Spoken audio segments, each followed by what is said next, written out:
So last year, I made a video titled Why I Hate Mapleshade, and it wasn't my best.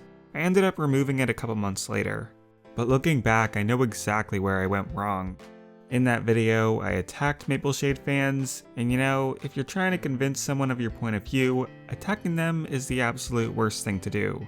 Because then they hate you and no one wants to listen to someone they hate. My last video had a very strawman type argument where I was just calling all Mapleshade fans bad because they don't take murder seriously. But the truth is, most Mapleshade fans will recognize that our actions are not justified. So today, myself, along with fellow Mapleshade hater Moonkitti, are going to sink down into Mapleshade land and try our best to look at the whole picture. The Mapleshade controversy is much more complex. Hello, I am Moonkitti, and Mapleshade hater is actually my professional title. But I should clarify, I don't think it's wrong to enjoy or relate to a villainous character, and what I dislike so much about Mapleshade isn't her being a murderer or a bad guy, but instead a complicated mixture of having a book written seemingly to justify that murderer's perspective, and that murderer's perspective, in my eyes, actually condemning her more. Presenting Mapleshade's point of view is naturally going to make more people sympathize with her, and I can't fault anyone for that, but for me it has the exact opposite effect. Every justification she makes for her actions, every time she fantasizes about yelling at her clanmates, it just drags me a little further away from understanding her. Admittedly, very few of my problems with Mapleshade or her book, personally, are from the back half. I hate pre-murder Mapleshade, the Mapleshade that exists for the first half of the book, festering with resentment for her clanmates. Liking or hating a character isn't just about agreeing with their actions. If that was the case, then no villain characters would ever be liked. But that doesn't mean I have to like Mapleshade, no. There are other reasons to hate villains. I actually think they set up Mapleshade's motivation very well. I just think that the portion of Mapleshade fans who say that things only went south for her when she became mad with grief are missing the point entirely. She has a very clear theme going with her shifting blame and only looking out for herself that existed not just after she lost her kits, but for the entire book. Mapleshade's vengeance is often presented on some level as if it wants to convince you that Mapleshade is a victim of circumstance, that Mapleshade was driven to evil by a bad situation or the way she was mistreated. This isn't actually the case. Mapleshade is a pretty bad person throughout her book, only stopping to give politeness out of manipulation, to convince others of her plot, to bide her time until the point at which she believes her kittens are useful and safe enough to come clean as half-clan cats. While Mapleshade is on some level a victim of cruelty, she is more so a victim of her own actions. She gets herself into a forbidden relationship, she lies to Frecklewish and Oakstar, she has her kits cross over to RiverClan territory. Mapleshade was never a good cat. My frustration lies not with the fact that so many people like Mapleshade, but with how they missed the point of the entire novella. Mapleshade wasn't corrupted by grief, she was always manipulative and selfish. Her murderous behavior was very extreme, far above how any healthy cat would act. It was only possible for her to be pushed to behave this way because she was self-centered and nasty from the start. In the first chapter alone, before any misfortune befalls her, the text makes it clear that Mapleshade is entitled. She believes so strongly that her blatant rule-breaking is correct that she thinks it would be backed up somehow by the ancestors and the rules that are forbidding it. She waltzes between RiverClan warriors to go speak with Appledusk, despite the risk it would bring for her clanmates to catch her doing so. She shows no concern for rules and no concern for the safety of others. What she does show concern for is the romantic status of Appledusk. She thinks explicitly that he belongs to her, and she believes that by having his kits, she has cemented that fact. Mapleshade finds herself to be above the rules that govern others, pays no mind to endangering clanmates, and she concerns herself largely only with the thing she wants, that thing being Appledusk. When Frecklewish makes an assumption about the kit's parentage, instead of correcting her, Mapleshade finds her excuse to be a gift from StarClan and justifies going along with it by insisting she didn't lie out loud. Misleading Frecklewish and the rest of the clan isn't something she feels even slightly guilty about because her kits and her feelings are considered to be more important. And all of that is just the first chapter. A lot of people like to say that there are no good cats in this book, but here's my take.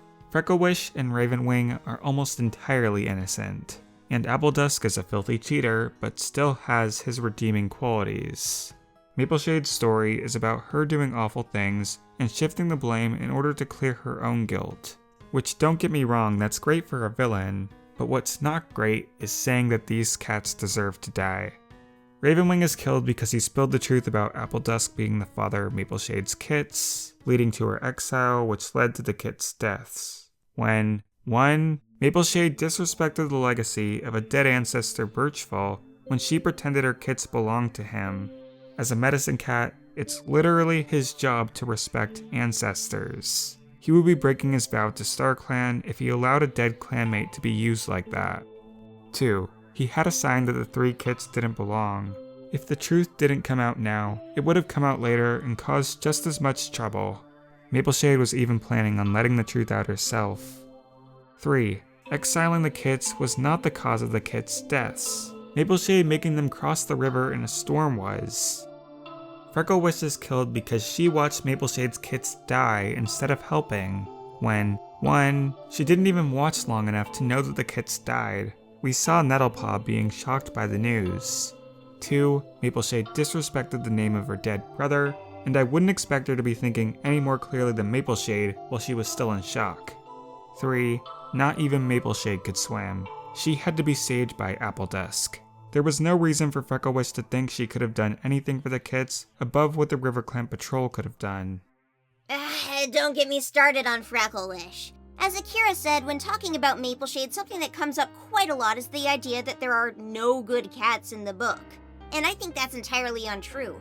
Did Oakstar go too far? Did Oakstar break the code? Sure, why not? Oakstar bad.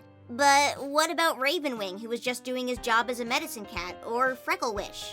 Much like later Mapleshade, here we have a traumatized, grieving she-cat, latching on desperately to what she believes to be her brother's kittens. She acts as a replacement father for Moons, and even initially defends Maple when Oakstar questions their parentage. When the truth comes out, she explodes. She leaps to attack Maple and calls the kits creatures. She, and everyone else in the clan, demands that Mapleshade and her kits be removed. Now, this is wrong, but is Frecklewish an inherently bad person for it? I'd argue she isn't. Freckle then follows Mapleshade to the border and sees the huge wave of water wash them away. She doesn't stay to figure out the outcome, and beyond making sure Mapleshade was leaving, we don't know what her full intentions were. We don't know what she did before, during, or after.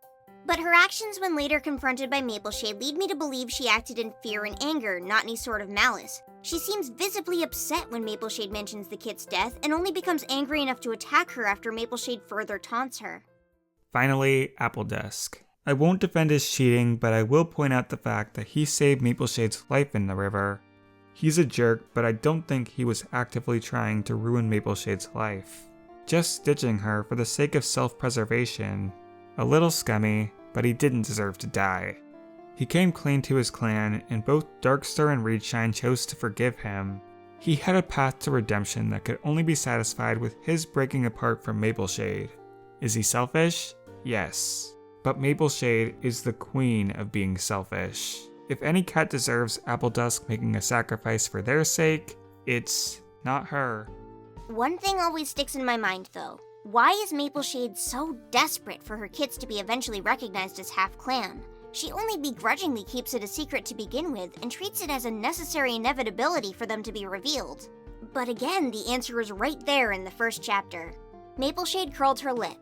"Stay away from him, Reedshine. He's mine. These kits will make sure of that." She even repeats this later, shouting that Appledusk belongs to her as she leaps for the now pregnant Reedshine. She wants to reveal the kit's parentage to cement her relationship with Appledusk, not for their own good or for the benefit of the clan, but so she can lay claim to her kitty cat boyfriend. She's well aware that Reedshine is a threat to her and Appledusk. She seemingly planned for the kits' entire lives to use them as a tool in her relationship. Even when it comes to her kittens, who she loves, she's willing to risk their entire lives just to get what she wants. Mapleshade, from the beginning, has been getting away with doing whatever she wanted, having a half-clan relationship, lying to her clanmates, taking her kits out of camp when they're much too young for it. Being exiled and then drowning her children is the first and only consequence she's ever faced. And because of her entitlement, she never considered that any of it was her fault. Even when she goes to the DarkForest, her children avenged, she doesn't think she was in the wrong. She feels triumph. She continues to hurt people long after because she enjoys it. So what all this adds up to is some rich selfishness and misconception on Mapleshade's end, which is actually pretty interesting. It's the main thing I like about her as a villain. What I don't like is how much the book rewards this behavior. She is so needlessly lucky. Mapleshade herself even points out multiple times that luck is the only thing allowing her revenge plans to work out. Tigerstar had a history of fierce training and bonding with rogue cats. Soul had knowledge of the future and a soft, calming voice that was good for manipulation. But there is no reason for Mapleshade to be as powerful as she is. Yet she kills 3 cats with 0 difficulty. There is no justice. Things work out too perfectly for Mapleshade. She doesn't deserve to accomplish anything in her revenge plan, yet she follows it all the way through. There are severe flaws in her reasoning, but we never see the consequences of such flaws come to fruition. If she's going to be a villain that forever curses Appledusk's family, why don't they have her die at the claws of Appledusk when he jumps to protect Reedshine? Just something to punish her, to show us that all the killing she did solved nothing. They could even just write a couple paragraphs about her being upset about being separated from her kits in the afterlife, and it would make the story significantly better. Mapleshade is sent to the DarkForest, but she's happy there. All they needed to do was have a single passing moment of her realizing that meant the cat she killed made it to StarClan, and she herself was rejected, below them. I disagree with your point there. I want Mapleshade to keep being bad and angry because she never showed a remorseful side of herself to begin with. She's not going to suddenly change the type of person that she is just because she's dead. Someone unremorseful for their crimes and unyieldingly angry with the long dead is a great villain and makes for someone fun that you want to see defeated, and I find this okay, especially if we're looking at the Mapleshade we see in the future. For her to go, "Oh no, what have I done?" at the end would be un-Mapleshade-like of her. It might be a little bit of a disappointing end, but I don't think she'd be able to go on with her already established torture plan if she had any sort of self-realization. Okay, fair enough. Remorse might soften her up a bit too much. I did think she had a very unique role in Crooked Star's promise, and I wouldn't want to lose that. But what does stand is that Mapleshade is nasty. She is not your mistreated, corrupted, sweet girl. She is a villain. She acts only out of self-interest and spite, and when she wasn't killing, she was manipulative and awful, which fits well for a villain. So yeah, it is a bit silly that so many people sympathize with her, and maybe that says something about how good she is at manipulation. Even the reader can be swayed, but not us. I would have been swayed if she was a little cuddlier, actually, or maybe if she was a gray cat. The gray cats are cute. Mapleshade's real fault was actually just in being orange. Alright. Thanks for coming on, Moon. It's been fun ranting. Goodbye, Akira. Thanks for having me on.